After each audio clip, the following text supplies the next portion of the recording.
bien, il est très intéressant. Les intervenants sont vraiment de qualité et je suis très satisfaite aussi qu'on ait pu faire venir nos amis du CRLD de Bamako qui ont une grande expérience de la drépanocytose et de la prise en charge de la drépanocytose qui peuvent être d'un très bon secours pour la Mauritanie avec un partage d'expérience. Ça me fait plaisir qu'ils soient aujourd'hui très engagés et même jusqu'au ministère de la Santé qui promet qu'il y ait une unité d'hématologie à l'hôpital pour une meilleure prise en charge de la drépanocytose, chose qui n'existe pas jusqu'à présent.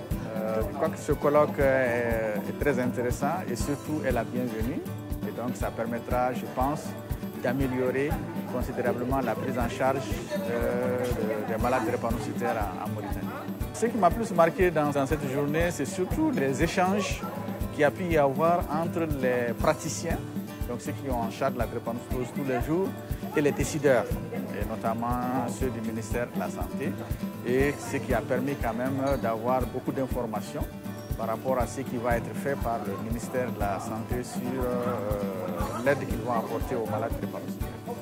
Ce colloque, vraiment, c'est un grand événement, c'est une occasion vraiment de faire parler de la drépanocytose en Mauritanie et dans le monde entier. Et le ministère a été bien représenté, l'association aussi.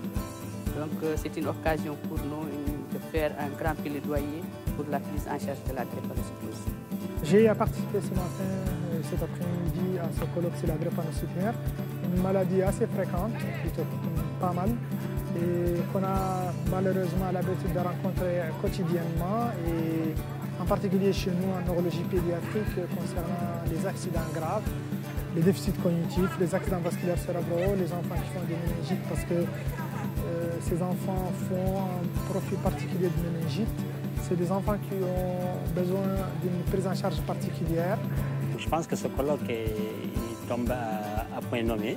Donc, et puis là, c'est un colloque qui a réussi. En tout cas, nous avons vu de par les communications et par les présences qui étaient là ce matin. Donc c'est un colloque réussi qui nous a permis en tout cas de faire un plaidoyer fort pour qu'aujourd'hui la drépanocytose sorte de l'anonymat en Mauritanie. Nous espérons qu'à la fin de ce colloque et que dans les mois à venir, que le ministère de la Santé vraiment tiendra compte de toutes ces remarques et recommandations qui seront émises ici pour faire de la drépanocytose une priorité de santé publique en Mauritanie.